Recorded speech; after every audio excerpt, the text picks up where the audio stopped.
মোহাম্মদ ইউনুসের নেতৃত্বে তাজুল ইসলাম, যিনি চিফ প্রসিকিউটর রয়েছেন এবং যিনি জামাতে ইসলামের সদস্য, এই তাজুল ইসলাম এবং একই সঙ্গে মেজর জিয়া, যে এতদিন পাকিস্তানে লুকিয়েছিল এবং যার বিরুদ্ধে মার্কিন নাগরিক অভিজিৎ রায় খুনের রক্ত যার হাতে লেগে আছে, সেই আনসারুল্লাহ বাংলা টিমের প্রধান মেজর জিয়া।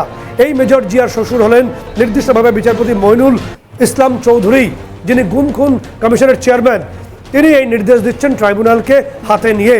এই চারজনের বিরুদ্ধে আজকেই গ্রেপ্তারি পরোয়ানা জারি হবে বলে আমরা জানতে পারছি। এবং তার পাশাপাশি যে গুরুত্বপূর্ণ বিষয়টা আসছে সেটা আরও গুরুত্বপূর্ণ, এই যে মেজর ডালিম অর্থাৎ শরীফুল, এই মেজর ডালিমকে নির্দিষ্টভাবে যে তথ্য আমাদের কাছে এসে পৌঁছচ্ছে যে পাকিস্তানে কোনো একটা গোপন অংশ থেকে তাকে বাংলাদেশে দ্রুত নিয়ে আসা হবে।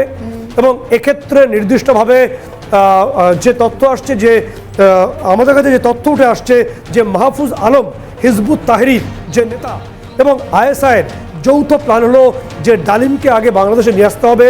তার মৃত্যুদণ্ডের যে আদেশ তা প্রত্যাহারের জন্য ইতিমধ্যেই বিচার প্রক্রিয়া সেটা অন্তরালে শুরু হয়েছে ইউনুসের নেতৃত্বে বলে আমরা জানতে পারছি।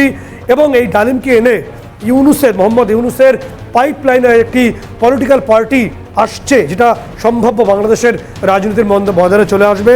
এর নাম হলো জনশক্তি পার্টি। এই জনশক্তি পার্টির মাথায় বসানো হবে এই ডালিমকে, অর্থাৎ ডালিম কুমারকে বসানো হবে জনশক্তি পার্টির মাথায়। এবং পুরো বিষয়টার দায়িত্বে রয়েছে মাহফুজ আলম, হিজবুত তাহরির জঙ্গি নেতা এবং আইএসআই। এবং তার পাশাপাশি যে তথ্য আসছে সেটা খুব দুর্ভাগ্যজনক হবে যদি সেটা সত্যি হয়। যে তথ্য গোয়েন্দা রিপোর্ট অনুসারে আমরা পাচ্ছি যে 20 জানুয়ারি এটাকে একটা নির্দিষ্ট দিন ধরে নেওয়া হচ্ছে।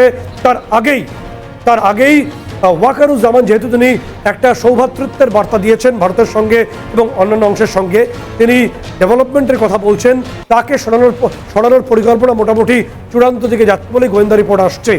এবং সেই রিপোর্টে বলা হচ্ছে যে ওয়াকারুজ্জামানের ঘনিষ্ঠ 13 জন যে অফিসার আছে তাদেরকে ইতিমধ্যেই প্রক্রিয়ার মধ্যে আনা হয়েছে। এবং ডিজিএফআই, যারা মিলিটারি ইন্টেলিজেন্স, যাদের থেকে তথ্য পান জেনারেল বা অন্যান্য সেনা আধিকারিকরা, ডিজিএফআই জেনারেল ওয়াকারুজ্জামানের প্রচুর অনুগত। এই অনুগতদের একে একে বিভিন্ন কারণে অর্থাৎ শেখ হাসিনার ঘনিষ্ঠ বলে কারাবন্দি করা হবে। এরপর 20 জানুয়ারির আগেই জেনারেল ওয়াকারুজ্জামানকে, তাকেও শেখ হাসিনার ঘনিষ্ঠ এবং ওই গণহত্যার অভিযোগ তার বিরুদ্ধে এনে তাকেও কারাবন্দি করা হবে। এবং পুরোটাই নির্দিষ্টভাবে যেখানে কাশিমপুর সেন্ট্রাল জেল, সেখানে নিয়ে যাওয়ার পরিকল্পনা চলছে। এবং পুরো পরিকল্পনা রয়েছে মাহফুজ আলম, হিজবুত তাহরির নেতা মোহাম্মদ ইউনুস এবং আইএসআইয়ের একটা বড় পার্ট বলে আমাদের তথ্য পৌঁছচ্ছে।